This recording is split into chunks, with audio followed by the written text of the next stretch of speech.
এই সময় মার্কেটে টমেটোর দামটা খুবই কম, তো আপনারা টমেটো এনে ঝটপট বাড়িতে ইনস্ট্যান্ট টমেটো সস বানিয়ে 1 বছরের জন্য সংরক্ষণ করে রাখতে পারেন। টমেটো সস বানানোর জন্য এখানে আমি লাল লাল পাকা টমেটো নিয়েছি, হাইব্রিড টমেটো, তবে আপনারা দেশি টমেটোও নিতে পারেন, কোনো অসুবিধে নেই। দেশি টমেটো একটু টকটা বেশি হয় আর হাইব্রিড টমেটো একটু টকটা কম হয়।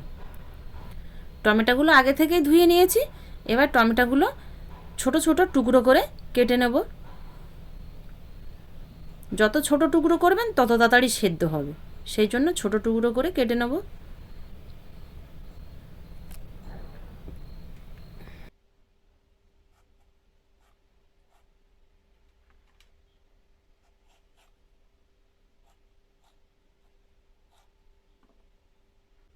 টমেটোগুলো সব কেটে নিয়েছি।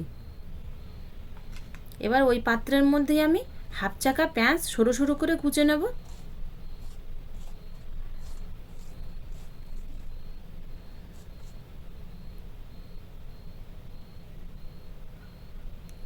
সাথে 5টা রসুনের কোয়া আর 2 টুকরো আদা কুচে নেব।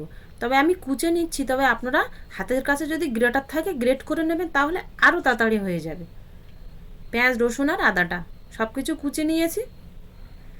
এবার এই কড়ার মধ্যেই আমি বানাবো। কড়াটা আগে থেকে ধুয়ে পরিষ্কার করে নিয়েছি, এর মধ্যেই কিন্তু হাতে মেখে এই সসটা বানাবো। পেঁয়াজ কুচি, রসুন কুচি, আদা কুচি আর টমেটো কুচি এর কড়ার মধ্যে দিয়ে দেবো। আর দিয়ে দেবো 3টে লাল শুকনো লঙ্কা, মানে ঝাল শুকনো লঙ্কা, একটা দারচিনি টুকরো, 2টো লবঙ্গ, 6টা গোলমরিচ, কাশ্মীরি লঙ্কার গুঁড়ো হাফ চামচ দেব, লবণটা 1 চামচ দেবো, তবে এটা আপনারা পরিমাণ মতো দিতে পারেন। সব কিছু দেবার পরে এবার হাত দিয়ে ভালো করে মাখিয়ে নেব। মাখানোর সাথে সাথেই দেখুন লবণ দেওয়া আছে, তো দেখুন টমেটো থেকে জল ছাড়ছে। এর মধ্যে কিন্তু একদম জল দেবেন না।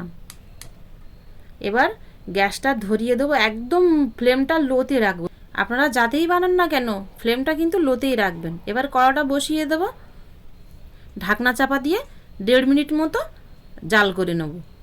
পুরো সসটা আমি লো ফ্লেমেই বানাবো। কিছুক্ষণ পরে চাপাটা খুলে নিলেই দেখুন আস্তে আস্তে কিন্তু জল ছাড়ছে। যাতে নিচে লেগে না যায় সেই জন্য একটু নেড়ে চেড়ে দেব। আবারও 2 মিনিটের জন্য চাপা দিয়ে দেবো। 2 মিনিট পরে চাপাটা খুলে নিলেই দেখুন টমেটোটা যত তাড়াতাড়ি সেদ্ধ হবে তত কিন্তু জল ছাড়বে টমেটোর থেকে। একটু খুন্তি দিয়ে এভাবে ঘেঁটে নেব। টমেটোগুলো প্রায় সেদ্ধ হয়ে গেছে, অর্ধেকেরও বেশি। আবারও 2 মিনিটের জন্য চাপা দিয়ে দেবো। 2 মিনিট পরে টমেটোগুলো কিন্তু পুরোপুরি দেখুন সেদ্ধ হয়ে গেছে, গলেও গেছে। এবার এর মধ্যে 1 টুকরো তেঁতুল দিয়ে দেবো, তাহলে সসটা খেতে ভালো লাগবে। আর 500 গ্রাম টমেটোর মধ্যে 50 গ্রাম চিনি দিয়ে দেবো। চিনিটা দিয়ে একটু নেড়ে চেড়ে নেব। চিনিটা গলে যাওয়া পর্যন্ত আবারও 2 মিনিটের জন্য ঢাকনা চাপা দিয়ে দেবো। চিনিটা গলে গেছে দেখুন, বেশ অনেকটা আগের থেকে হালকা হয়ে গেছে টমেটোটা। এই জলটা কিন্তু পুরোপুরি শুকিয়ে নিতে হবে, জাল করে করে লো ফ্লেমে। পুরোপুরি জলটা কিন্তু শুকিয়ে গেছে দেখুন, আর বেশ এরকম আঠালো হয়ে গেছে।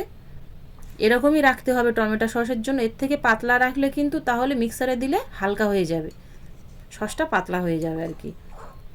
আপনারা সব সময় খেয়াল রাখবেন এর থেকে যেন পাতলা না থাকে, আর এর থেকে যেন আবার আঠাও না হয়ে যায়। এটাই কিন্তু পারফেক্ট সস বানানোর জন্য। হয়ে গেছে, এবার নামিয়ে ঠান্ডা করে নেব।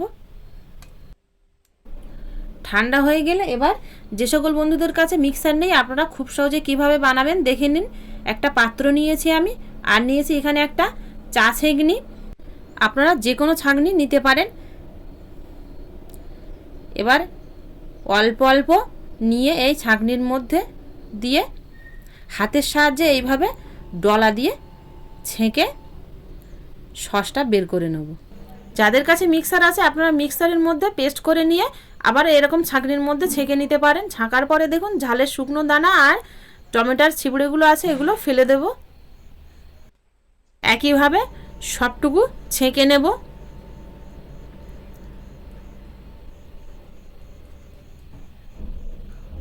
আর দেখুন সসের থিকনেসটা দেখুন কত সুন্দর হয়েছে, একদম দোকানের সসের যেরকম ঘনত্ব হয় ঠিক সেরকমই। আর এর মধ্যে একটুকুও জল ব্যবহার করা হয়নি। সসটা বেশি দিন রাখলেও কিন্তু একদমই নষ্ট হবে না। এবার এর মধ্যে 1.5 চামচ ভিনিগার দিয়ে খুব ভালো করে এইভাবে আবার একবার মিশিয়ে নেব। সসটা একদম রেডি হয়ে গেছে। এবার আপনাদের একটা প্লেটে তুলে দেখাচ্ছি। দেখুন এই যে প্লেটটা কাত করলেই কিন্তু দেখুন ঠিক ধীরে ধীরে গড়িয়ে আসছে, সঙ্গে সঙ্গে কিন্তু গড়িয়ে আসছে না, একদম পারফেক্ট 100% গ্যারান্টি সহকারে দোকানের মতোই সসটা তৈরি হয়েছে। আর কোনো রকম কেমিক্যাল ছাড়া, কালারটাও খুব সুন্দর, একদম দোকানের মতো হয়েছে। আর থিকনেসটাও দেখুন বন্ধুরা, এরকম উপর দিয়ে ছাড়ছি থাক থাক হয়ে পড়ছে।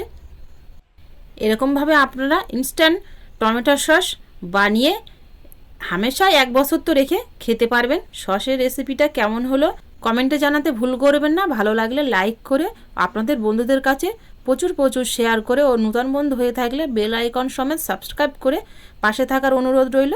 আবারও দেখা হবে আপনাদের সাথে পরবর্তী নূতন কোনো ভিডিওতে। ততক্ষণ আপনারা সবাই ভালো থাকবেন ও সুস্থ থাকবেন।